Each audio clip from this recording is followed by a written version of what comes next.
Vicki Hogarth, and welcome to Southwest Magazine.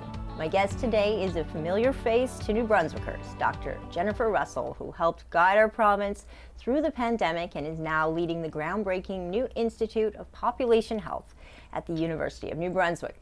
We'll talk about her work shaping the future of health in New Brunswick and the big ideas driving her next chapter. Thank you so much, Dr. Russell, for coming in and sitting down with me today. Thank you, Vicki. It's really nice to be here. I said this before we started rolling. I think I will forever call you Dr. Russell because it was a pandemic that you led us through. You very much felt like the guiding light through it for all of us in New Brunswick. So I had this elementary school idea forever that I must call you Dr. Russell always. But what was that experience like, becoming this household name overnight, a face that all New Brunswickers could recognize, whether you were on a COVID-19 update or at Costco? It didn't matter where you were. You're now so familiar to us, like the Julia Roberts of New Brunswick. Oh my gosh, Julia Roberts, that's a lovely reference. Thank you. It was it obviously very surreal, very unexpected, a very historic, obviously a historic event for everyone in the province, well, everybody in the country. And so I think everybody knows where they were when the first announcement was around, lockdowns and things like that. No, I mean, you can't predict these things and you don't know how they're going to turn out, but certainly it's been interesting in the sense that, yes, I'm recognizable and people are so kind and so generous and really, it doesn't matter. Even, again, it's like 2025 and people do still recognize me and still come up and thank me for the work I did during the pandemic and the reassurance and that constant kind of communication that they do feel like they know me. I was in their living room. Whether I was invited or not, I was there. But no, I really appreciate the fact that New Brunswickers really stood up for themselves in terms of what they needed to do for the province to succeed. So I feel like I had so much support. I think we won't forget it for a really long time. Well, definitely not. Before we started rolling today, I was able to take you at the Spin Drifters. There's a local group in Charlotte County of 50 plus age people, and they have a big exercise group Tuesday morning when we happened to be taping. So it was fun to bring you into their room and have them all turn around and give you a standing ovation, just because they remember you for that. But also, I think someone said, could you please sing as well? So they know all sides of Dr. Russell. What does it mean to you, though, to go from leading us through such a historic moment in time in terms of our health universally to now looking at the future of health for New Brunswickers? How did you transition into your role at Population Health? Well, Vicki, as you know, some people know, they might not know, I was a family physician for 13 years before I went into public health in 2014. So I had a lot of clinical experience in a lot of different settings. So the military, addictions and mental health, hospitalist work, as well as family medicine work, doing locums for family physicians in Fredericton. So having all of that clinical experience really is what drove me into public health in the first place, because I kept seeing problems, whether it was chronic diseases or mental health issues or addictions issues, where I would ask myself the question, what are the preventative aspects of these illnesses and what are the things that could be done to prevent them in terms of policy and legislation or programming, or what is the research saying about these things and what can we do, as opposed to the one-on-one care where you're providing a solution at the one-on-one level with a patient, whether it's referring for a test, whether it's referring to a specialist, whether it's writing a prescription, whatever that work is on the one-on-one basis, what can be done further upstream. So being in public health for 10 years and then seeing everything before the pandemic, during the pandemic, and after the pandemic, and putting that all together, I feel like it's a real privilege and a real gift to be at UNB now. University of New Brunswick, the academic world, understanding and learning how they've been contributing and continue to contribute to upstream prevention and understanding the relationships and the levers. I know we're probably going to get to talk about that a bit later, but the relationships with government, the relationships with policy and legislation and programming and budgeting and all of these things and how they all interact, as well as the regional service commissions, the regional health authorities, the hospital system. So if you have I feel like I have a 20,000 foot view at this point. When it comes to explaining what the term population health, the Institute of Population Health, is to the average New Brunswicker, how do you put it in layman's terms, the work that you do? So as I mentioned, as a clinician, as a family doctor, I worked one-on-one with patients. And at the population level, population health is really about the entire population. So, and that breaks down into, you know, what are the things that are contributing to people's overall health and well-being. And here in New Brunswick, we have lots of data, we have lots of statistics, we have the New Brunswick Health Council who puts out a lot of information and data, we have StatsCan, and we have Data NB, which used to be called NBRDT. So there's many sources of information around the health of our population. And so population health really is about the entire population and what contributes to us being healthy. And so whether it's our education level, whether it's how much money we earn, where we live, is it safe, what are our these are the social determinants of health I'm talking about. So whether it's housing, whether it's education, whether it's race, gender, all of these things contribute to our overall well-being. And when you look at something like upstream prevention, what's an example of something that data would inform, something that you could locate upstream to get those negative effects not taking place to the same amount? So I have this little prop. So this is Frieden's pyramid of prevention. And at the top of the pyramid are the things that have the least impact on our overall health, and the things at the bottom of the pyramid are the things that have the most impact on our health. And so when we talk about policy and legislation, think about seatbelt laws, think about tobacco laws. If you look at the statistics of people who died in car accidents before seatbelt laws and after, there's a huge difference. That affected the entire population. So you can even Google the statistics on that. It's quite dramatic. And so that is an example of a population health policy that affected the entire population and improved the outcomes of that issue. And think about tobacco laws as well. So those improved the health of the entire population because it changed where you could smoke. Right. It changed, you know, all of those things around our behavior, really. So that legislation changed our behavior, and then it led to a culture change. And it's that culture change that really led to the better population health outcomes. Wow. So what do we call those social determinants of health? I know this is something, it's a term that people are hearing more frequently now. So that could even be policy would even factor into a social determinant of health. Yes, yes. And there are examples around the world where they've really taken this to the next level. So they have the data, they have the statistics, they have the research that shows that if you put in policy XYZ, you're going to see changes in behavior, changes in culture, and then changes in population health outcomes. And so places like Finland, Scotland, Wales, New Zealand, Australia, they have looked at population health and well-being outcomes, worked their way backwards in terms of how do we want to improve these, and then put legislation in place that even refer to future generations. So Dr. Theresa Tam's 2025 Chief Public Health Officer report that just came out in the last few months does refer to that. The title of that document is called, I think, How Canadians Can Thrive. And it's really looking at well-being. Canada actually has a well-being framework, I believe. But the ones in these other countries, they've taken that information, but then they've translated into policy and legislation. I spent a week in Copenhagen last year with 4 teams from Canada. The team from New Brunswick was made up, well, all the teams were made up of the same type of people, so either a councillor or a mayor, so it was Mayor Reardon from St. John, a traffic engineer, a city planner, a researcher, so the researcher was Trevor Hansen, who's a civic engineering professor at UNB, and somebody in population health or public health. So the team from Toronto, it was Dr. Eileen Davila, who was the Chief Public Health Officer of Toronto during the pandemic, and I had never met her in person before, so it was really nice to talk to her. But during that week, we were basically immersed in the city of Copenhagen, which over the course of 30 years, so it didn't happen overnight, but over 30 years, it went from a bankrupt car-centric city to a thriving pedestrian and bicycle-focused city with the changes in policy and legislation and infrastructure, with a decrease in the carbon footprint rather, as well as improved population health outcomes. So that's one big example of how that kind of transformation can work. And I was at the Fredericton Chamber of Commerce Health Summit last week, and we had a panel discussion with somebody from the city of Fredericton.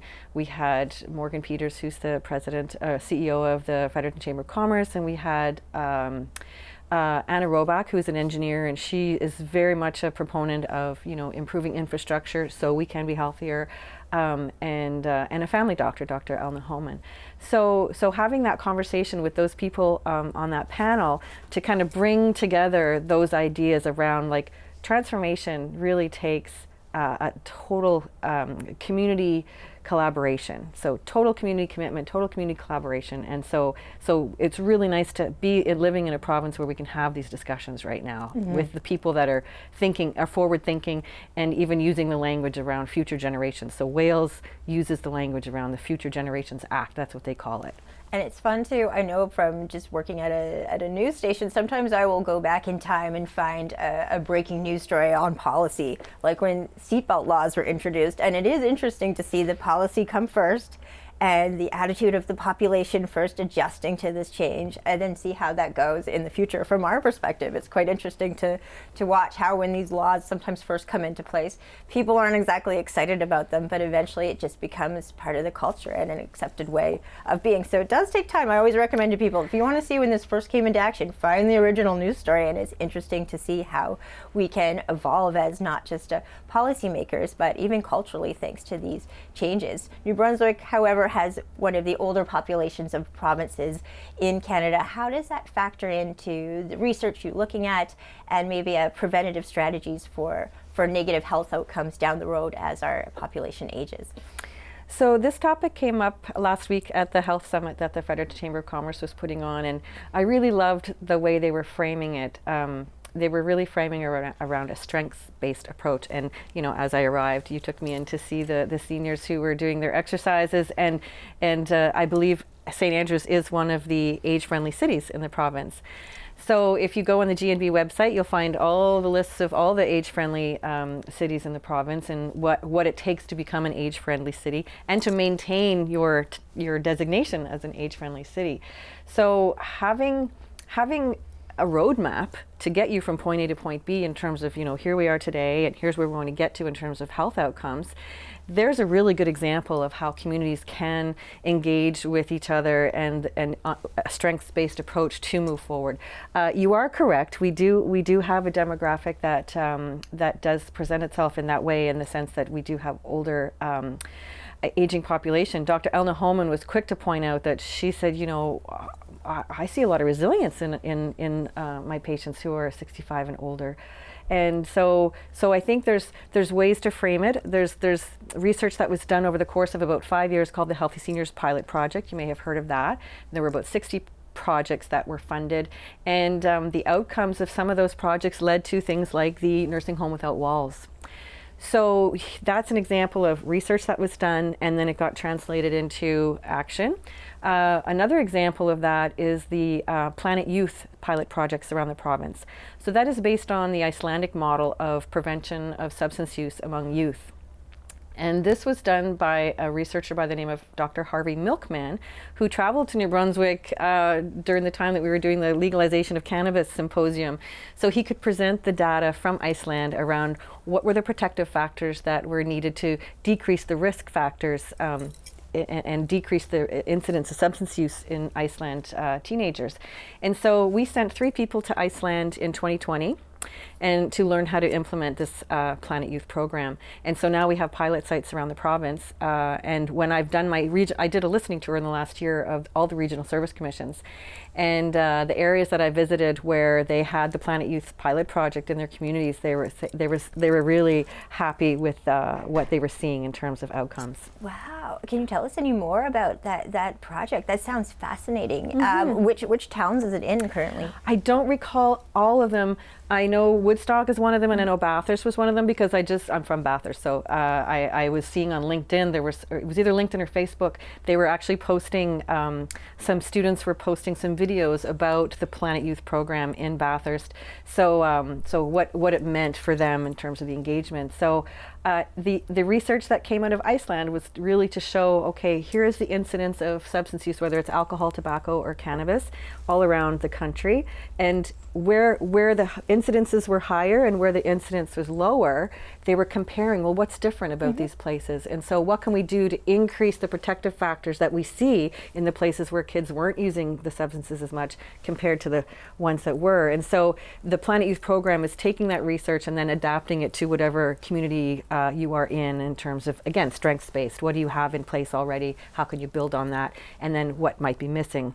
And how can you add those things in? Oh, so I'm going to look into Planet Youth. That sounds really fascinating and very promising. And that really leads to my next question, which has to do with things like addictions, homelessness, housing, these big topics that we see are very big social determinants of health. And we're seeing the housing crisis continue to get worse. The homelessness crisis feels the same way. In New Brunswick, we're seeing it in towns like St. Stephen that 10 years ago wouldn't have been visible like it is today. When you're looking at topics big like that are really a universal crisis, how is your institute looking at them, addressing them, seeing them as challenges that you can maybe look at upstream preventions for? So we're funded right now for several projects, but separate from the projects that we're working on, I do attend many conferences. I get asked to do public speaking. I get asked to lead panel discussions or be part of a panel. And one of the events that I went to not too long ago had to do with housing. I have actually met with the Minister of Housing to talk about some of the issues. And it's quite complex, and I think the fact that we have a Minister of Housing is very telling in terms of the priority that it is right now. Obviously, we had the big influx of people during the pandemic and our population, and I think that's a really great thing in terms of building up our population.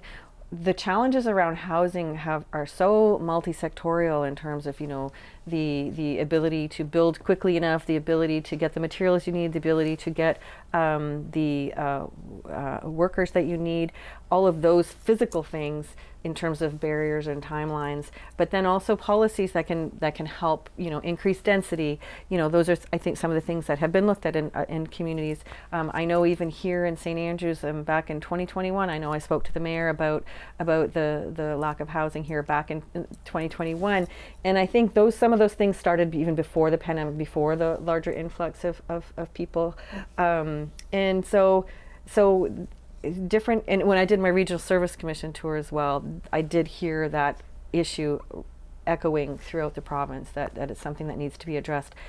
And so again, I'm hopeful that things are going to progress. I think when you put all of the pieces of the puzzle together in terms of whether it's policy, whether it's the pace that you can keep up with the demand of housing, it is the social determinant of health, and obviously the more affordable and subsidized and all the different levels of housing. I forget how many, if it's I think it's 12 from a homeless person for an unhoused person to living in an independent house. There's all these levels in between, and so they each contribute to a shortage.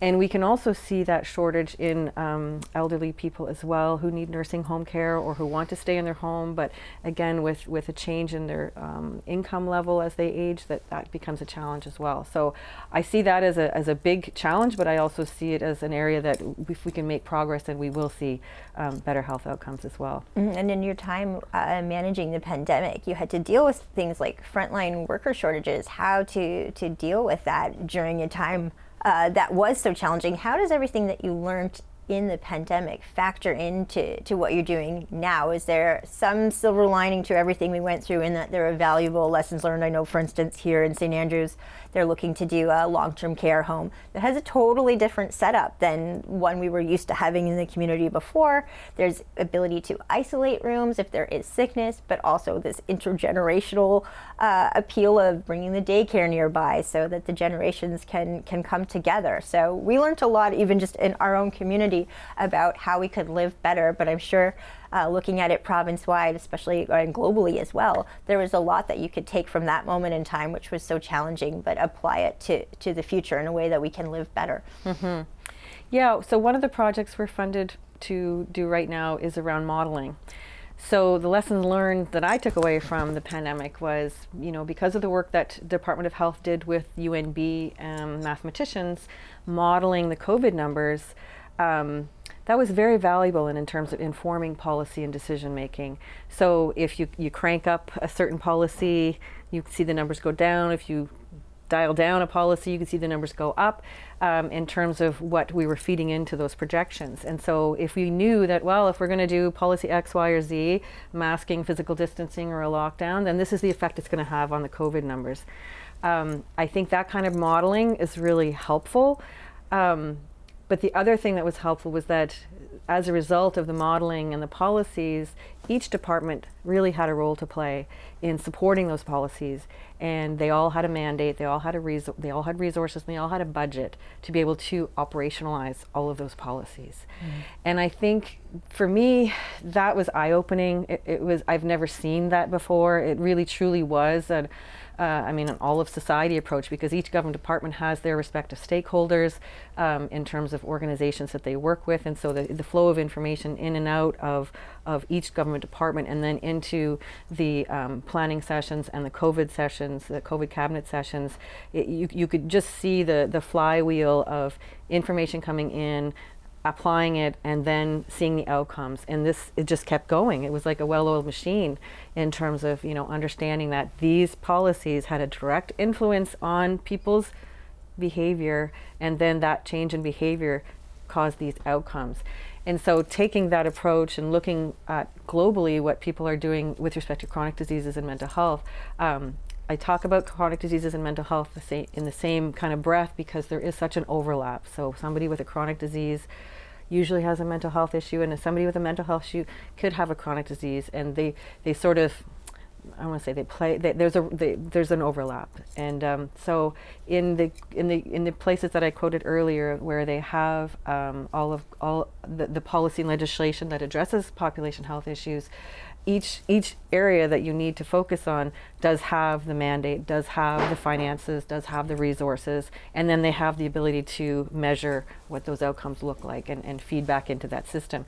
So I guess that's the connection that I've made, is that you can take an approach where all of the systems are inputting, and then they all contribute to the solution. So yeah, that's where I'm really happy to be focused right now in terms of that modeling work. And when you're looking ahead, I love that the Institute really is about this upstream prevention and planning for a future healthier New Brunswick. Where do you hope New Brunswick is 10 years, 15 years from now? So when I talked about the modeling, there is modeling currently that Vitalité has done around the health workforce and the health service needs of the province between now and 2050. And New Brunswick Health Council has also done some projections as far back as 2016. So if you look at the projections of the estimate of what we're going to see with respect to chronic disease and mental health issues and the population demographics and whatnot, the health service needs and the workforce needs are going to continue to increase. And so with that modeling, between now and 2050, between 2020, 10 years from now, 2035, that curve is going up. Mm-hmm. And so how can we stop that curve from going up? I think what's happening right now is some really positive work on the supply side. So how can we get more people in the system working? There's lots of recruitment happening. There's lots of extra seats in medical schools and extra residency spots, and so trying to fill that pipeline. And some of the recruiters go to other countries to recruit staff, and so and if you talk to the CEOs of Vitalité and Horizon, they will tell you they're trying to do more with less. What can you do that doesn't mean that a person has to come to the hospital to receive a particular type of treatment? And so those are all the things that are happening on the supply side in terms of trying to fill that pipeline and trying to provide those services. But if the demand continues to outstrip those services, that's the big issue. That's the big problem, and we're seeing it right now. And so that's where the upstream prevention becomes more and more important, because as we're trying to fill the pipeline and as we're trying to provide more services concurrently, if we can look at those upstream things, again, we have examples where they've been working in other countries. The research has shown that you can put these types of policies and legislation and programming in place, and we have examples even in our own province of research that's been done. So can we flatten that curve? Because we flattened the curve during COVID. And so can we flatten this curve? I mean, maybe we can't flatten it, but can we reduce it? And so that we can, take the pressure off the system by reducing the demand, by putting policies and legislation in place that have a really big impact on our population health, and really have those conversations. So, and it's not an all or none, it's not a black and white, it's a starting point for discussion. So I really appreciated the opportunity to have these discussions last week at the Fredericton Chamber of Commerce Health Summit, and I know we're going to have more of these discussions moving forward, that, you know, we don't have to reinvent the wheel. We can New Brunswickize some of these ideas that make sense, because again, just like the Planet Youth model, it's not a one size fits all. So if you're going to do some preventative upstream measures, you have to really make sure they're fit within the context of wherever you are. And I think this is another good example of one I think came about around COVID time too, is pharmacists being able to prescribe things that normally you would have to see a doctor for. I know that's made just our life, even at CHCO and the Courier, easier with staff members as well. So that's something in action that seems small but has a big effect overall. Exactly, yeah. As we get to the end of the show today, what gives you hope? What last words do you have for New Brunswickers today? And again, I hope you come back again soon. Oh, I would love to come back. What gives me hope is, well, I think I'm a naturally optimistic person, and I do have a lot of energy, and I do see, I guess, the momentum building when every time I give a little talk about this, every time I have a meeting or have a discussion about these ideas, we're basically trying to socialize these concepts so that people get more comfortable with them, knowing that, you know, we all had a role to play during the pandemic in terms of finding solutions that worked. And so I think that collective, that collaboration, that's what gets me excited, and that's what gives me hope, is that we've seen it before. We've been able to collaborate and do this. I think we are a resilient population. We're pretty tight-knit. We have pretty tight-knit communities, and so the resilience and the tight-knit communities and that spirit of collaboration, that's what gives me hope. Well, I appreciate so much you coming in today. I feel like I've known you forever. In some ways I do. And please come back again soon. Thank you so much, Vicki. My guest today has been Dr. Jennifer Russell, who is leading the Institute of Population Health at the University of New Brunswick. I'm Vicki Hogarth. Thank you for watching Southwest Magazine.